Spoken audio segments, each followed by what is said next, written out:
Kali ini, kita bakal kupas tuntas salah satu industri paling dasar di dunia, yang bisa dibilang secara harfiah ngebentuk dunia di sekitar kita.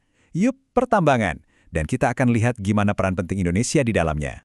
Oke, kita mulai dari teka-teki kecil dulu ya. Coba deh pikirin, apa sih kesamaan antara headphone yang mungkin lagi kamu pakai sekarang sama aspal jalan raya yang kamu lewatin tadi pagi? Kelihatannya beda banget kan? Jawabannya, perjalanan mereka semua itu dimulai dari tempat yang sama, jauh di dalam perut bumi. Dari logam di gadget kamu sampai material buat bangun kota, semuanya itu adalah hasil dari industri pertambangan. Oke, jadi apa sih sebenarnya yang kita maksud dengan pertambangan? Yuk kita bedah definisinya bareng-bareng, biar kita semua satu frekuensi. Intinya sih, pertambangan itu aktivitas ngeruk material berharga dari dalam bumi. Dan ini bukan sembarang batu loh. Ini adalah bahan mentah yang jadi fondasi buat hampir semua hal dalam kehidupan modern kita. Nah, proses buat dapetin semua material ini tuh nggak sesederhana kedengarannya.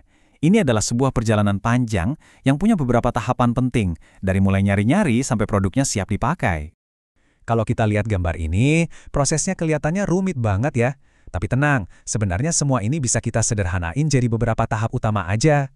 Oke, jadi ada 4 babak utama. Pertama, prospeksi. Ini tuh tahap berburu harta karunnya. Begitu lokasinya ketemu, kita masuk ke tahap eksplorasi. Di sini kita cari tahu seberapa besar dan seberapa berharga harta itu. Kalau oke, baru deh kita lanjut ke eksploitasi. Ini saatnya penambangan besar-besaran dan pengangkutan material. Terakhir, pengolahan, di mana mineralnya dimurnikan biar nilainya makin tinggi. Nah, sekarang kita udah tahu prosesnya kan? Yuk kita intip harta karun apa aja sih yang ada di perut bumi Indonesia. Negara kita ini memang terkenal banget kaya akan sumber daya alam. Yang menarik nih, Indonesia itu punya cara sendiri buat mengklasifikasikan bahan galiannya. Jadi 3 golongan. Golongan A, ini yang paling strategis, penting banget buat pertahanan dan ekonomi negara. Terus ada golongan B, ini mineral vital buat hajat hidup orang banyak, kayak besi buat bangunan. Nah, sisanya masuk ke golongan C, contohnya garam sama batu permata. Dan ini dia, jagoan-jagoan utama dari pertambangan Indonesia. Mulai dari sumber energi kayak minyak, gas, dan batu bara, sampai logam-logam super penting kayak nikel, tembaga, dan timah. Variasinya banyak banget dan semuanya punya peran penting di panggung dunia. Terus seberapa penting sih peran Indonesia? Jawabannya, penting banget.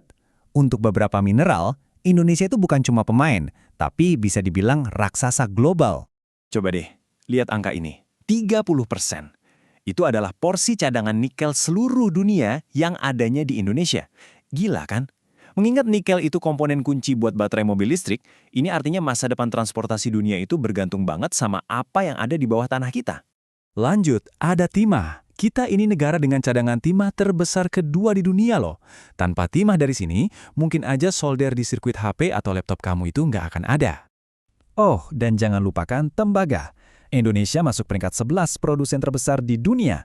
Tembaga ini ibaratnya sistem sarafnya dunia modern yang ngalirin listrik ke rumah-rumah kita dan jadi tulang punggung gedung-gedung pencakar langit.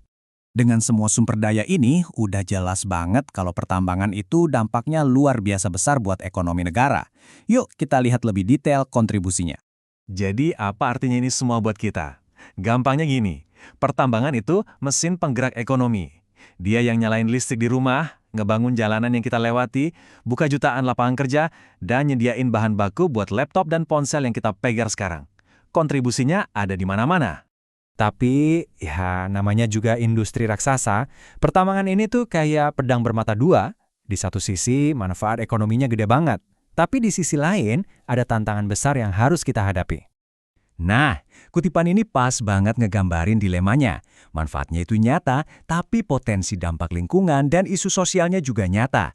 Kuncinya cuma satu, pengelolaan yang hati-hati dan bertanggung jawab. Dan ini ngebawa kita ke pertanyaan terakhir yang penting banget buat direnungkan.